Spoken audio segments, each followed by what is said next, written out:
اللہ رب العالمین کی تخلیقات، ان کی مخلوقات وہ بھی ہیں جو ہمارے علم میں ہیں، اور وہ بھی وہ بے شمار ہیں جو کہ ہمارے علم میں نہیں ہیں۔ اللہ رب العالمین نے اپنے کلام پاک میں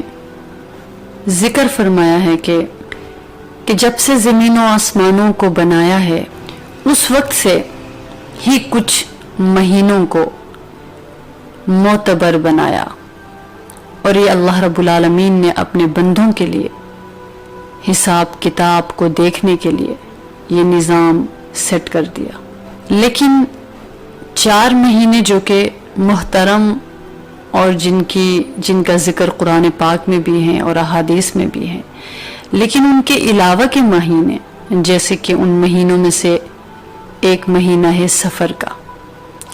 تو سفر کا مہینہ ایسا مہینہ ہے کہ جس کے بارے میں بہت سے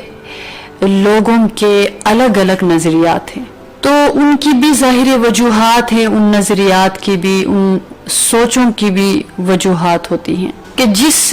چیز کو انسان سمجھنے کی کوشش نہیں کرتا وہاں ہمیشہ غلطی کھا جاتا ہے، اور جس چیز کے اوپر انسان محنت کرتا ہے اور اس چیز کو جاننے کی کوشش کرتا ہے تو اس کی حقیقت کی سمجھ آتی ہے۔ بالکل یہ جو دنیا ہے اس کی بھی ایک حقیقت ہے، اسی لیے دعا ہے نا کہ اللہ تعالیٰ چیزوں کی حقیقتوں کو، دنیا کی حقیقتوں کو اللہ میرے اوپر کھول دینا۔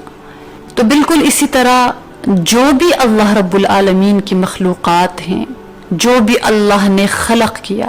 جس کو اللہ نے بنایا، تو وہ اللہ کی طرف منسوب ہے، چاہے وہ دن ہے، وہ رات ہے، وہ ہفتے ہیں، وہ مہینہ ہے، وہ سال ہے، وہ زمین ہے، وہ آسمان ہے۔ جس چیز کو انسان جاننے کی کوشش کرتا ہے اس کا اچھا پہلو بھی سامنے آتا ہے، اس کا برا پہلو بھی سامنے آتا ہے۔ جس چیز کو اپنانے کے لیے محنت کرتا ہے وہ چیز اس کو حاصل ہو جاتی ہے۔ تو بہرحال محرم الحرام کے بعد جو سفر کا مہینہ ہے، اس کے بارے میں لوگوں کے جو نظریات ہے یہ آج سے نہیں ہے، بلکہ اگر ہم اس دور کو چھوڑ کر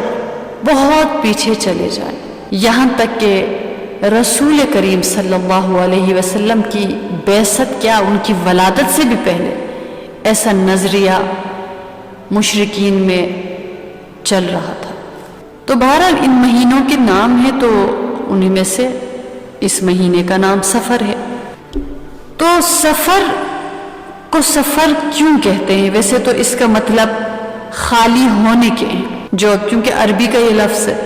اور اگر اس کا ترجمہ کر لیں، اس کا مطلب نکالے تو خالی ہونے کے، یعنی خالی۔ تو اس مہینے کو سفر کہنے کی وجہ ایک بیان کی گئی ہے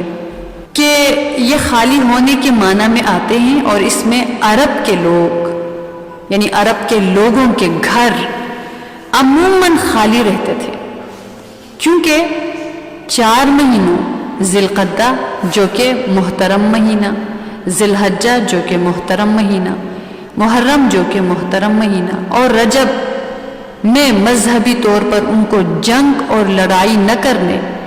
اور مذہبی عبادات کو کرنے کا خاص پابند کیا گیا تھا۔ یعنی وہ ان 4 مہینوں میں وہ عبادات کرتے تھے اپنے طور پہ، جو ان کی لڑائیاں چلی آتی تھی وہ روک دیتے تھے، کیونکہ جنگ لڑنے کے لیے ظاہر ہے گھروں سے نکلنا ہوتا ہے۔ تو جیسے ہی محرم کا مہینہ گزرتا،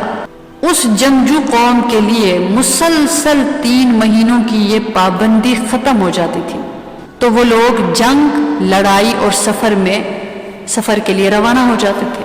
اور اس کی وجہ سے ان کے گھر خالی ہو جاتے تھے۔ تو اس وجہ سے بھی اس مہینے کا نام سفر رکھا گیا۔ اور اسی طرح ہم اکثر سنتے ہیں کہ سفر المظفر یعنی عام طور پر سفر کے ساتھ مظفر یا خیر کا لفظ لگایا جاتا ہے، یعنی کہا جاتا ہے کہ سفر المظفر یا سفر الخیر۔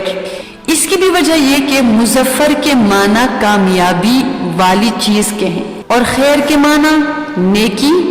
اور خیر کے معنی نیکی اور بھلائی کے ہیں۔ اور زمانہ جاہلیت اس زمانے کو کہا جاتا نا جب کہ اللہ کے محبوب صلی اللہ علیہ وسلم کی بعثت نہیں ہوئی تھی۔ زمانہ جاہلیت میں کیونکہ سفر کے مہینے کو منحوس مہینہ سمجھا جاتا تھا، اور آج بھی اس مہینے کو بہت سے لوگ منحوس بلکہ آسمان سے بلائیں اور آفتیں نازل ہونے والا مہینہ سمجھتے ہیں، اور اسی وجہ سے اس مہینے میں خوشی کی بہت سی چیزیں، مثال کے طور پر شادی اور دیگر خوشی کی جو بھی گیٹ ٹوگیدر ہے، جو بھی ایسے مواقع ہیں، ان کو منحوس اور معیوب سمجھتے ہیں۔ لیکن اسلامی اعتبار سے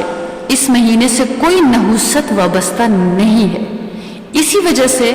احادیث مبارکہ میں اس مہینے کے ساتھ نحوست لگانے کی سختی کے ساتھ تردید کی گئی ہے،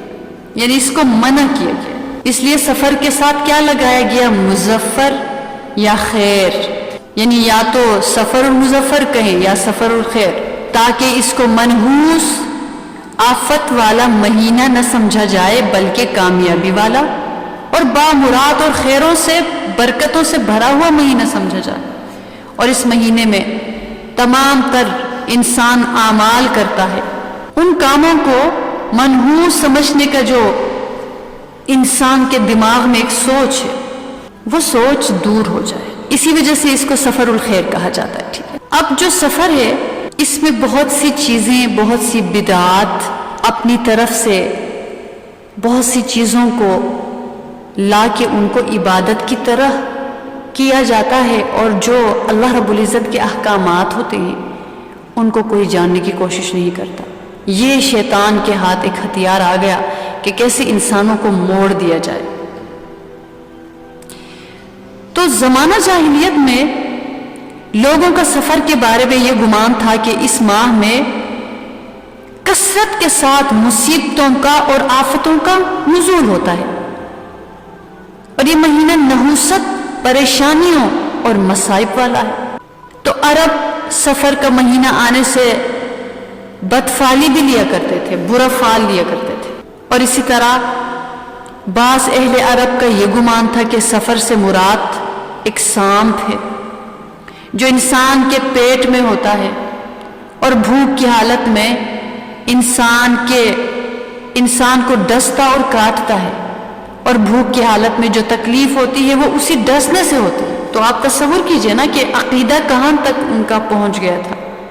کہ بھوک یہ ایک نظام نہیں ہے اللہ کی طرف سے، بلکہ وہ ایک کیڑے کے ڈسنے سے جو تکلیف ہوتی ہے اس کو بھوک کہا جاتا ہے۔ اور بعض کا یہ نظریہ تھا کہ سفر سے مراد پیٹ کا وہ درد ہے جو بھوک کی حالت میں اٹھتا ہے اور بھڑکتا ہے اور جوش مارتا ہے، اور جس کے پیٹ میں ہوتا ہے بعض اوقات اس کو جان سے بھی مار دیتا ہے۔ یعنی اس طرح کے بہت سے خیالات تھے، اور بعض کہتے تھے کہ سفر ان کیڑوں کو کہتے ہیں جو انسان کی پسلیوں کے اندر یا جگر کے سرے میں پیدا ہو جاتے ہیں، جن کی وجہ سے انسان کا رنگ بالکل پیلا پڑ جاتا ہے، جس کو کہ یرقان بھی کہا جاتا ہے۔ اور یہ خیال کرتے تھے کہ یہ مرض انسانی موت کا سبب بن جاتا ہے۔ لیکن اسلام نے سفر سے متعلق ان تمام خیالات، تمام نظریات کو غلط قرار دیا۔ رسول کریم صلی اللہ علیہ وسلم نے ان کی تردید فرمائی اور فرمایا کہ سفر سے متعلق اس قسم کی بدشگونی کا تصور درست نہیں ہے۔